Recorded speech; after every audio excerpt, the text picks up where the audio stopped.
Hello everyone and welcome to part 8 of the Skyline build. During this video we'll be working on the body mostly, making it, well, look more like an actual car. Hello everyone, hope you're all doing well, and thank you for tuning into Moose Motion. Be sure to like the video if you enjoyed the content, comment below what you think, share with your friends, and perhaps consider subscribing if you're new, and be sure you have your post notifications turned on so you don't miss any of the new content. Anyway, thank you for your support, it's highly appreciated. So we're going to start off with this video with, well, ripping that entire front end apart so we can cut everything back essentially, well, 3 to 4 millimeters. Just because I don't exactly like the clearance levels that I'm having with that intercooler because it's rubbing right up against the bumper, and, well, if I want the engine to move around and idle during the animation process, that clearance level has to, well, be pretty much perfect and spot on, so we're gonna have to move everything back, unfortunately. But that shouldn't take too long. I've already got an action and plan here, so we can move on to the next part, which is, well, making more bodywork panels, essentially doing the hood as well as some of the back fender work and a few other little things to the front bumper in particular. And it actually starts looking like a Skyline by the time, well, we're through. It's obviously still in the shell form. It's got a lot to go yet, but it's starting to at least look like a car by the end of this video.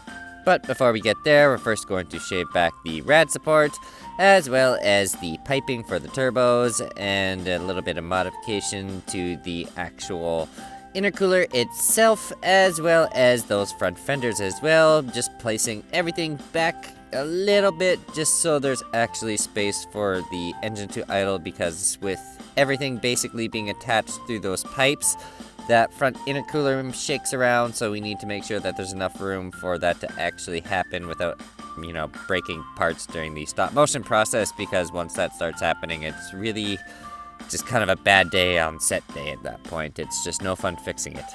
Not to mention, this is also the first time I've actually made a twin-turboed car, so this is proving to take a little bit more effort than I expected it to do. Unfortunately, piping is just not a whole lot of fun to deal with, as I'm sure with people that actually have turbo cars can well understand. But yeah, I was not expecting it to be as stubborn as, well, with the clay, but unfortunately it kind of is. But luckily we are now just on the last step of this process, which is getting everything to fit correctly. So no more massaging after this, thank God. Oh my God. At any rate, we are now going to move on to, well, making sure everything is nice and clear, and then once that is all done and checked out, we will move on to the next step. And I do apologize for being a little behind on my YouTube schedule. I generally post things on weekends, but this car has been kind of a pain in the, well, butt. Speaking of rear ends, we're now going to start working on those rear fenders at this point, because we are now finally finished with making sure that the turbo clearance is all good. No more headache in that regards, at least. So now we can move on to other headaches, which essentially involves making the basic outline of the entire car, because this is just technically the frame still of the actual, well, clay car, which is also technically clay, but this is just oven clay. What I usually like to do to keep the weight down, and instead of having a full plasticine car like the orange hot rod like my earlier models, is kind of do, well, mostly oven clay shell and then a small layer of plasticine, so that way I can affect things during the animation process, like smashing things into walls like the AE86 did during the last drag race. And if by chance you're just tuning into this series as well as this channel, be sure to check out the links in the post description below once you're done this video, so that way you can catch up on, well, not only the Skyline build, but see a couple other cool claymations or stop motion projects that I've also worked on in the past. And currently I'm working on a new animation with one of my cars, which I'm sure you've kind of noticed that it's not exactly here. Generally all my clay cars are in the background, but the Polara is, well, kind of MIA, mainly because it's on set downstairs being prepped for, well, its break-in period. I've managed to do a couple little burnouts with it so far, and we're doing a short animation with that, so be sure you have your post notifications turned on so you don't miss, well, the Polara's little debut coming up. As well as be sure to keep your eyes peeled in the background for Milton the Moose, and if you're the first to spot him and timestamp correctly when he shows up, you will get a shout out in the next coming how-to video. And speaking of shoutouts, shout out to Mr. Epic Tiger HD, who is, well, the last guy to spot Milton the Moose in the how-to video of the Skyline series. He seems to have a pretty sharp pair of eyes when it comes to finding that moose, so beware of him, my fellow competitor dear viewers. Be sure to keep your eyes sharpened and ready because, well, Tiger HD has eyes of a tiger apparently.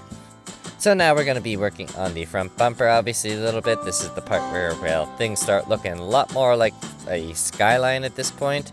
Basically what we're going to do is add some actual front end support, add some wires in the pillar parts because, well, they're a little flimsy at the moment and unfortunately kind of end up falling off a couple times off camera. So I kind of got sick of that happening, so I decided to add some support in those because later on, good chance that this bumper is going to be, well, constructed in a odd manner that I'm personally not exactly very excited to try and do. I mean, it's kind of cool, but it's going to be a massive pain in the butt. I'm essentially going to have to make this bumper removable. Therefore, during the animation process with this car, if I ever want to pull the engine out with those small characters in the background, the entire front clip is going to have to be removable. So essentially, we're giving this front bumper some additional support because, well, it's going to be constantly removed and reinstalled on this car, chances are, in the future. Then, once we're done this, we're going to move on to making a little aftermarket hood for this Skyline, which, to be fully honest, chances are the hood is never going to be used all that often during the animation process with the car. Kind of like the same way with it is the AE86, I just don't feel comfortable hiding all that engine detail in particular. So, yeah, it's there just in case I ever really want to use it, but chances are it's probably never going to be really on the car. But it's there just in case I ever feel like it. Anyway, that's enough commentary from me at the moment. I will talk to you towards the end of the video, giving you a quick build rundown. So, if you enjoyed the content, be sure to leave a like, comment below what you think of the project, share with your friends, and perhaps consider subscribing if you're new. So, that's enough from me. I will talk to you towards the end.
Hello again, my dear viewers, and thank you for sticking around to the build rundown portion of the video.